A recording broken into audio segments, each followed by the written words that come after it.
We will now talk about how to use SEP, or specifically data from the SEP database, in designing performance tasks. Mainly, I will be suggesting two performance tasks for grade 7 to 11, but of course, these can be easily adjusted for the other grade levels as well. So let's get right into it. The first performance task is called from SEP to infographic, which is a performance task for grade 7 to 10 classes. First, let's discuss the goal of the task. The learners will have to select a topic for an infographic based on a realistic scenario given to them. So they won't just be picking a random or an easy topic, but they will be picking based on due consideration for the situation presented to them. Then, by accessing SEP, they will retrieve data that they think will be helpful in making a good infographic for the topic they selected. Finally, the students will organize, process, and analyze these data so that they can create an infographic on their chosen topic. Next, let's talk about the role of the learners in this performance task. The learners will play the role of a researcher and a writer for a social media page that mainly posts interesting information like hobbies, activities, interests about the Filipino youth. So maybe you know this, but in different social media platforms and even video sharing platforms, there are many pages and accounts focusing on various topics and interests. Most of our students are familiar with these. So in fact, most likely, they are following some of these pages or accounts, the ones that are consistent with their own hobbies or interests.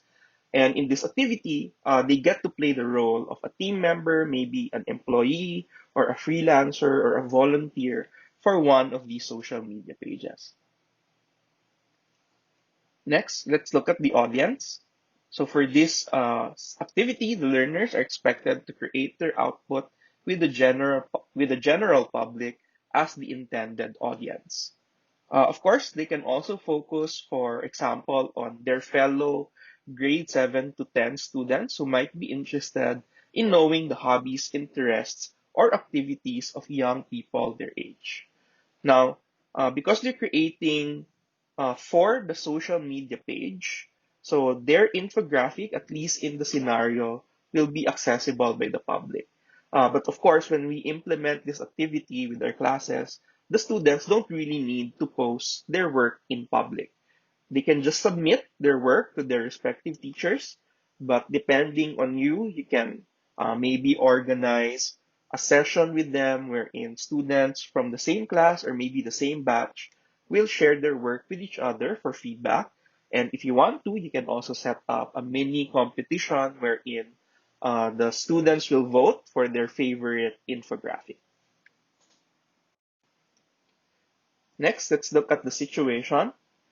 So the situation is that the administrator, or as we call it now, the admin of the social media page, is asking the page's researchers and writers to submit new infographics that can be posted on the page. So of course, the admin wants the infographic to be interesting so that it will increase engagement for the social media page. So for the current followers, there could be increased activity. Maybe they will share more or comment more or like more. And then maybe for others who have not yet followed the page, they will be attracted by the infographic, and then that will lead to them actually following the social media page. Of course, the admin doesn't want to post fake news or malicious information in the page, so the infographic should be based on real data. So given that, the researchers and the writers or our learners are now faced with the following tasks. So they have to determine a suitable topic for the infographic based on the available data in the SEP database. They will process and organize the data into graphs or charts. They will analyze these data and the graphs or charts that they have created. And using these, they will design and create an infographic with the graphs or charts integrated in a creative or meaningful way that presents clear, concise, and interesting information on the chosen topic. So usually for infographics, there's a creative twist to it. Like sometimes the charts will use icons or pictures of real objects related to the topic, or sometimes they have this clever way of doing the layout or organizing the content in the page. So most of the time as well, the infographic has a key message that is emphasized by the way the data is presented. And then sometimes you want to maximize also not just understanding, but also the impact of the infographic. So that's a situation. Of course, the product for this performance task is the infographic that addresses the situation presented. Now, you can give your students options. The infographic can be created using a computer, or maybe if they have a tablet, they can also create their infographic using their tablets. Or, of course, they can go also with pen and paper or other writing materials or creative materials like watercolor, colored pencils. They want to use paint, they can also do that. Since we're in an online setting, the learners, of course, only have to submit a soft copy, maybe a picture or a screenshot of their work to their respective teachers. Now, for the standards or our rubrics for grading, there will be four criteria on the topic. So, for the topic, of course, it has to be very suitable for the situation described.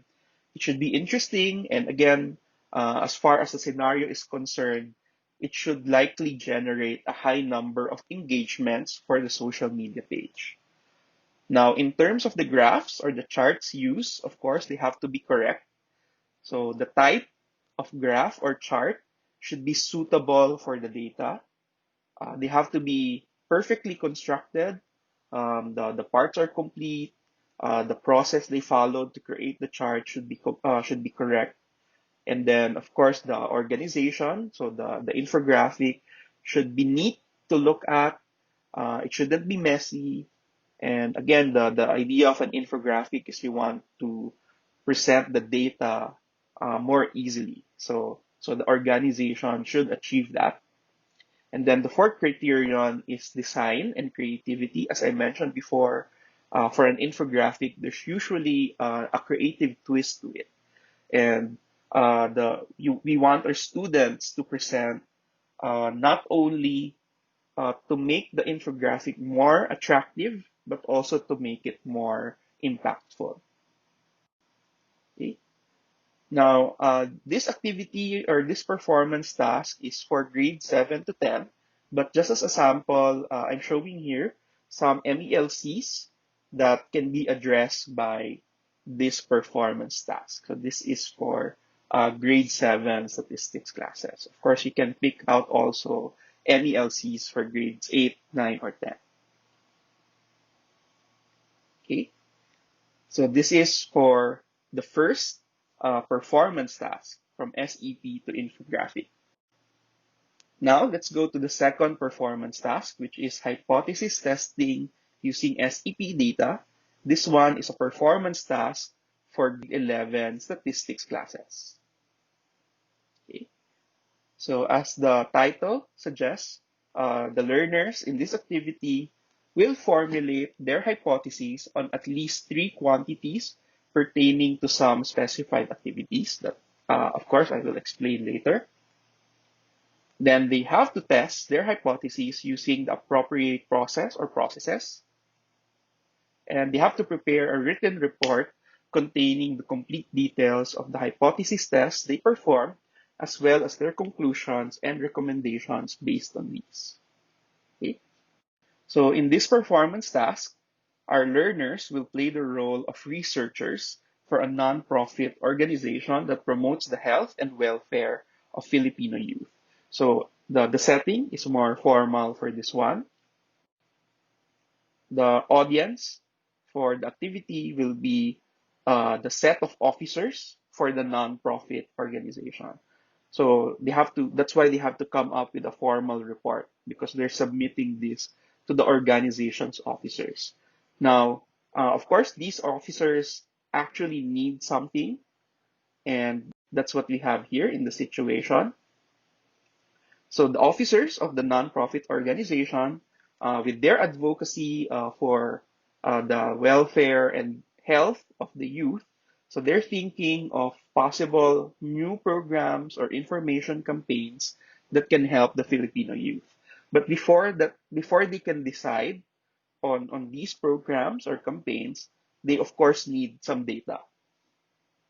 So they need information on the time spent by Filipino children or teens in doing different activities such as sleeping, studying, playing video games, or engaging in social media. Of course, these data are available on the SEP database. So the learners are now faced with the following tasks. They have to determine the activities as well as an age group, probably, that their report will focus on. So, depending on the size of the groups that you will use for this performance task, that will determine how much you want them to do. Do you want them to focus on many activities across all age groups? But if you're working with smaller group sizes, then maybe you can ask them to focus on just one or two activities and maybe only one age group so that their work will not be too big. Okay. Now, once they've decided that, they will formulate and test at least three hypotheses pertaining to the time spent by Filipino youth doing the chosen activities. So, for example, the students might have chosen to focus on the topic of studying versus playing video games. So they can make hypotheses about the population mean or maybe a population ratio with regard to the time spent on studying versus playing video games. So for example, maybe they can compare the population means of the time spent for studying versus the time spent for playing video games. But of course, for these population means, they have to first test if they actually have a good value for these population needs. Okay. Now, once they've done their tests, they will make conclusions and recommendations based on their findings. So they have to remember again the context of the activity. So based on their tests, based on their results, what kind of information campaigns or new programs can the nonprofit organization possibly come up with to promote the health and welfare of Filipino youth? And then, of course, they will prepare a written report containing the complete details of their hypothesis test and, of course, their conclusions and recommendations. Okay? So, of course, I've already mentioned the product will be a written report detailing their computations, analysis, conclusions, and recommendations. For this activity, this will be the standards. Our rubric for grading will be, again, based on four criteria. The first one on the topics and hypotheses. So we want the topic selected to be suitable for the situation described. The hypothesis should not be too shallow or too easy. So they have to formulate these very carefully so that there's really the intention of discovering deeper insight about the data that they have selected. Of course, their computations have to be correct. So the correctness of hypothesis tests will be one criterion. And then their conclusions and recommendations should be sound, should be based on their computations, and their recommendations should address the situation and it should reflect a deeper understanding of the scenario and the results of the test. And of course, their written report should be created in a nice way. So it should be adequately, logically organized, and it should be complete and of course, minimal to no errors. Again, for the NELCs, These are the ones that this performance task addresses. It pretty much addresses a lot of the items under hypothesis testing in grade 11. So that concludes my presentation about two suggested performance tasks that make use of the SEP data. Now, if you want to use these performance tasks for your own classes, or maybe you want to modify it in some way to fit your students or their grade levels, you can access these performance tasks by logging in to the SEP website. Once you're logged in as a teacher, just click on Teaching Guides, and it will lead you to a page containing these tables. So you will see a table for grade school, junior high school, and senior high school. Of course, the two performance tasks are under junior high school and senior high school. So as you can see here, there's a teacher version, which is a more detailed version of the performance task. And then there's a student version. So this is the one that you can actually distribute to your students. So you can give them the student version and it will contain the instructions, the scenario, and what they have to submit for the activity. Okay. And first, again, just to remind you to get data that you can use for these activities, all the students have to do is to log in using their student code into the SEP website.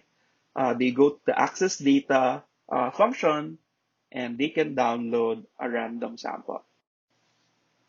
This ends my presentation. Once again, SEP can be accessed at mathplusresources.com. We welcome your feedback, inquiries, and suggestions. Please email us at mathplusapps@gmail.com.